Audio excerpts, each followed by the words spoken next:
Bueno, yo les hablaré sobre en qué consiste o qué es esto de la cultura de la vida y la cultura de la muerte. Empecemos por la cultura de la vida. Esta abarca un enfoque ético que valora y defiende la vida humana en todas sus etapas y circunstancias. Hablamos desde la concepción hasta la muerte natural. Se reconoce el valor intrínseco de cada ser humano independientemente de su edad, su género, su raza o su capacidad. Esto implica no solo proteger el derecho a la vida, sino también promover políticas y prácticas que fomenten el bienestar y la dignidad de todas las personas. En esta cultura se enfatiza la importancia de brindar el apoyo y recursos a las madres embarazadas, así como a las personas en situaciones de vulnerabilidad, como los enfermos y los ancianos. La defensa de la vida en todas sus formas también incluye el rechazo de prácticas como el aborto y la eutanasia, que se consideran violaciones del derecho fundamental a la vida. Se busca promover alternativas que respeten y protejan tanto a la madre como al niño por nacer, así como a los pacientes que enfrentan enfermedades terminales o condiciones de vida difíciles. La cultura de la vida se basa en principios éticos y morales arraigados a diversas tradiciones religiosas y filosóficas que sostienen que la vida humana es sagrada y merece ser preservada y defendida en todas las circunstancias. Además de abogar por la protección de la vida, la cultura de la vida también se preocupa por promover la justicia social y los derechos humanos en todas las áreas de la sociedad. Eso implica abordar las causas subyacentes de la injusticia y la desigualdad, así como trabajar por construir comunidades más compasivas y solidarias. Se reconoce que la defensa de la vida va más allá de cuestiones específicas como el aborto y la eutanasia, y se extiende a la promoción del bienestar integral de todas las personas, especialmente de aquellas que son más vulnerables y marginadas. Bueno, la cultura de la muerte. Esa también tiene un enfoque ético que tiende a minimizar el valor de la vida humana y puede justificar o tolerar prácticas que resulten en pérdida de vidas humanas.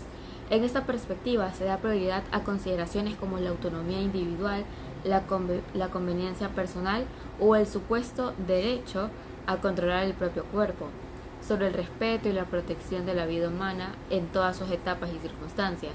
Eso puede manifestarse en la aceptación y promoción de prácticas como el aborto, la eutanasia, la pena de muerte u otras formas de violencia y destrucción de vidas humanas. Una característica central de la cultura de la muerte es la deshumanización de ciertos grupos de personas o individuos, especialmente aquellos que son considerados como no deseados, no productivos o una carga para la sociedad. Esto puede llevar a la justificación de políticas y prácticas que discriminan, marginan o incluso eliminan a estas personas, bajo la premisa de que su vida carece de valor o dignidad.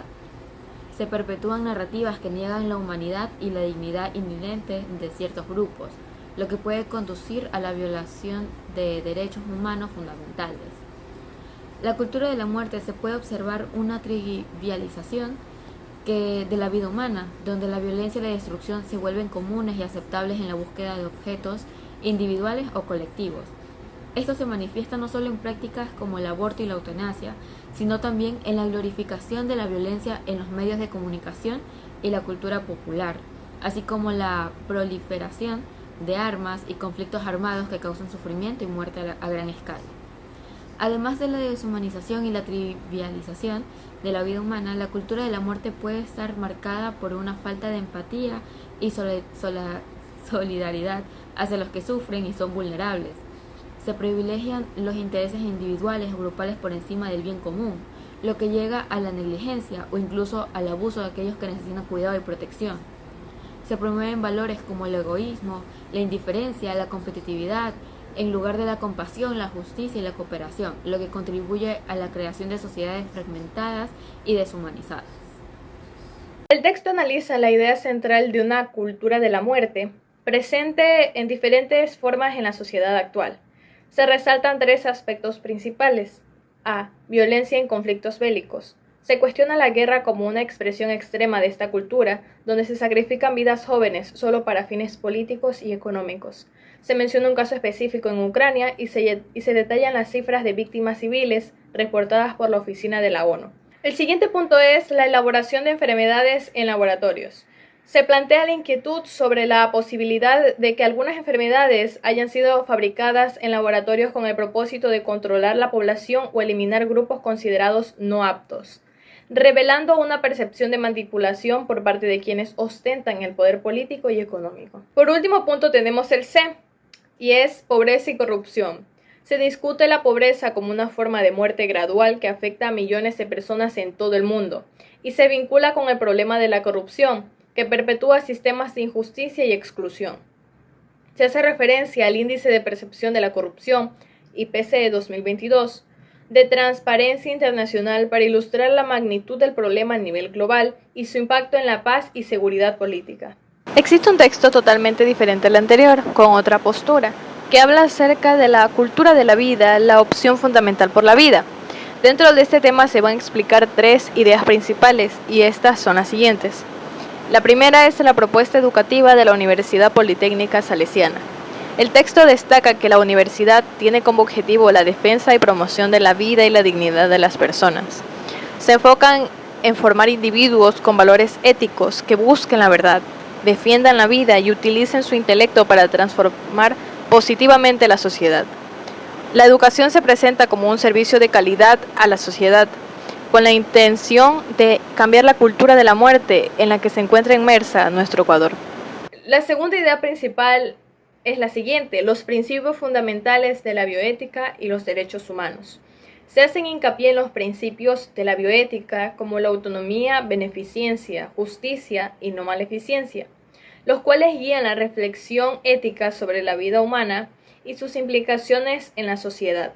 Además, se mencionan otros principios propuestos por diferentes autores, como el respeto y la defensa de la vida física, la libertad, responsabilidad, la totalidad terapéutica, entre otros, que contribuyen a la toma de decisiones éticas en diferentes contextos sociales. Tercera y última idea principal dentro de este texto es la siguiente: la toma de postura por la defensa de la dignidad de la persona y la vida. El texto concluye resaltando la importancia de tomar una postura frontal y decidida en la defensa de la dignidad de la persona y la vida, así como de la naturaleza. Se anima a los estudiantes y profesionales a ser valientes en la construcción de un mundo más humano, justo y digno, basado en la práctica de valores éticos dentro de una sociedad ecuatoriana. Yo les voy a hablar sobre las características de la cultura de la vida y de la muerte. Entre las características de la cultura de la vida tenemos el respeto por la dignidad humana, donde se reconocen y se valoran la dignidad de cada ser humano. Tenemos la protección por los derechos humanos, donde se promueve su protección incluyendo el derecho a la vida, a la libertad, a la igualdad y a la justicia. Tenemos la valorización de la familia, donde se considera fundamental promover el fortalecimiento y protección como parte de su desarrollo. Tenemos el énfasis en el cuidado y la solidaridad, donde se apoya y se acompaña en momentos de vulnerabilidad a todos, y la promoción de la paz y la no violencia, donde se aboga por conflictos pacíficos y se rechaza cualquier forma de violencia, sea física, emocional o estructural. Ahora les voy a hablar sobre las características de la cultura de la muerte. Tenemos la relativización de la vida humana, donde se considera el valor de la vida humana como algo negociable en ciertas circunstancias. Tenemos la priorización de intereses personales o utilitarios, donde los intereses personales están por encima de la vida y de la dignidad de las personas. Tenemos la aceptación de prácticas destructivas, donde se toleran e incluso se promueven actos contra la vida humana como el aborto, la pena de muerte, la eutanasia, etc. Tenemos el individualismo y la falta de solidaridad, donde se muestra una falta de empatía y se prioriza el bienestar individual o a grupos selectos. Y tenemos la cultura de la indiferencia ante el sufrimiento, ante lo ajeno, donde se muestran actitudes indiferentes ignorando o minimizando necesidades y derechos de las personas. La ética en la política y la economía. Ética en la política. ¿Qué es? La ética en la política se refiere al conjunto de principios y valores morales que guían el comportamiento de los actores políticos, ya sean líderes, funcionarios, partidos políticos o ciudadanos involucrados en el proceso político. La ética política busca promover la integridad, la transparencia, la justicia y el bienestar general en la toma de decisiones y en la gestión de asuntos públicos.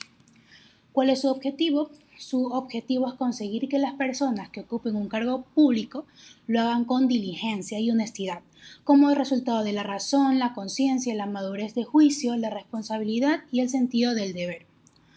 Una adopción verdadera de la ética exige un profundo cambio de concepción, de actitud psíquica, de mentalidad que logre impedir pensamientos corruptos. Características. La ética política se fundamenta en principios universales de justicia, igualdad y respeto por los derechos humanos, aplicables a todas las personas y situaciones políticas, independientemente de su contexto cultural o histórico. La ética política implica asumir las responsabilidades por las consecuencias de las decisiones y acciones políticas, tanto a nivel individual como colectivo, y estar dispuesto a rendir cuentas ante la sociedad y las instituciones correspondientes. Los políticos deben actuar de manera coherente con los principios éticos que defienden, evitando la contradicción entre sus discursos y sus acciones, y manteniendo la integridad en todas las esferas de actuación política. La ética en la economía. ¿Qué es? La economía constituye uno de los ámbitos más importantes de la realidad social del hombre. Por lo mismo, la ética económica es uno de los capítulos más decisivos de la moral social. La relación entre el hombre y los bienes económicos ha sido un tema muy importante de síntesis moral de todas las épocas. Esta es una tarea muy complicada debido a la complejidad del mundo económico, ya que tiene su propio campo de acción y sus leyes, pero al mismo tiempo es una tarea muy imprescindible para toda la sociedad, porque bajo ningún punto de vista se puede atentar contra la dignidad de la persona en ningún campo, y mucho menos en este campo tan vital que afecta profundamente a la vida humana. Objetivos. Uno de los primeros objetivos de la ética económica es buscar, examinar y abordar las desigualdades económicas y sociales, así como las injusticias en la distribución de recursos y oportunidades, buscar la forma de mejorar la equidad y asegurar que los beneficios y cargas económicas sean distribuidos de manera justa. Otro de los objetivos es preocuparse por garantizar que las prácticas económicas respeten los derechos fundamentales de los trabajadores, incluyendo las condiciones laborales dignas, salarios justos y seguridad en el empleo. Por último, ¿cuáles son las características de la ética económica? Pues vamos a encontrar tres. La primera se va a relacionar con los objetivos, ya que se preocupa por la distribución justa de los recursos, oportunidades y beneficios económicos en la sociedad, además de equilibrar las desigualdades y promover un reparto equitativo de las riquezas. La segunda característica es fomentar que las empresas asuman sus responsabilidades más allá de los beneficios que puedan adquirir, considerando el impacto de sus actividades en la sociedad, en el medio ambiente y en las comunidades en las que operan estas empresas.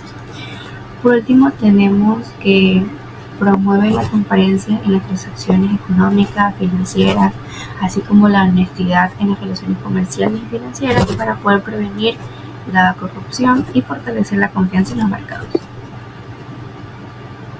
Muchas gracias por escucharnos. Buenos días, voy a hablar sobre las opciones fundamentales por la vida del ser humano y el planeta. La opción fundamental por la vida es un concepto que abarca un compromiso ético y la moral por la preservación y el respeto de la vida humana y por el planeta en el que vivimos.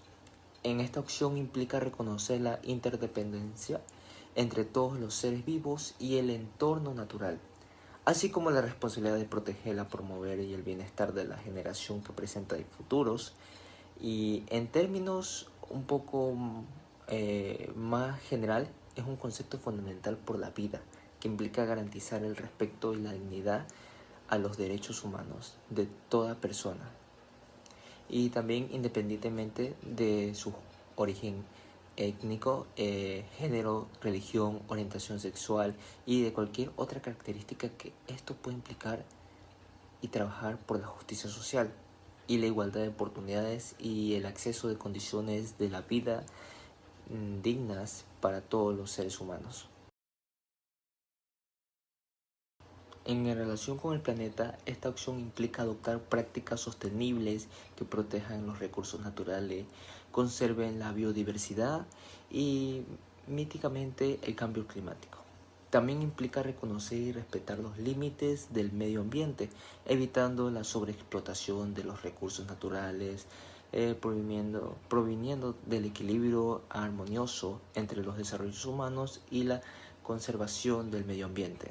En un resumen total, como se lo puede verificar, en la opción de la fundamentalmente por la vida implica un compromiso ético y moral con la promoción de la protección de los humanos, la prevención del planeta y todo interconectado. Se lo puede decir, una invitación a tomar una decisión y acciones que promueven el bienestar integral en todas las formas de la vida y la tierra, que garanticen un futuro sostenible para generaciones futuras.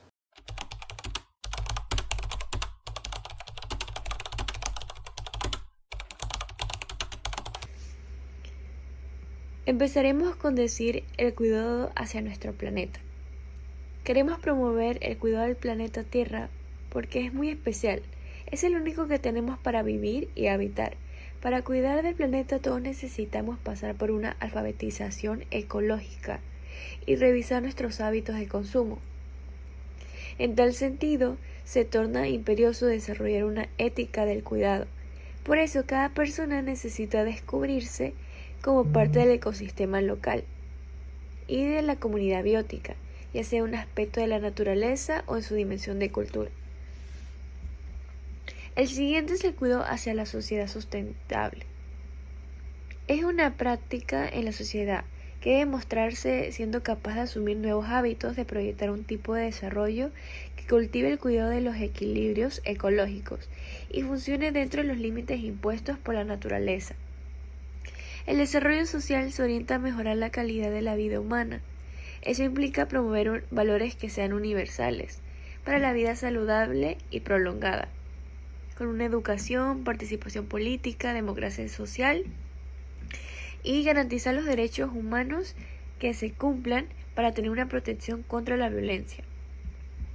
En el tercer punto está el cuidado hacia el otro. Cuidar del otro es cuidar de este diálogo, de esta acción entre lo que sería el yo y tú, y resulta liberadora, constructora de una manera de una alianza entre la paz y la armonía. El otro se da bajo la forma del hombre y la mujer. Son diferentes, pero se encuentran siempre en un equilibrio, comunicándose y relacionándose juntos. Por último, y muy importante, es el cuidado de nosotros mismos. Sabemos que hay que considerarnos como personas valiosas, extraordinarias y que merecemos vivir. Dentro de esto hay que considerar mucho lo que sería el propio cuidado a nivel físico, psicológico, espiritual, etc. Si nos cuidamos de nosotros mismos, vamos a poder dar lo mejor de nosotros a la sociedad en la que nos encontramos y así tener lo que sería el buen vivir entre todos.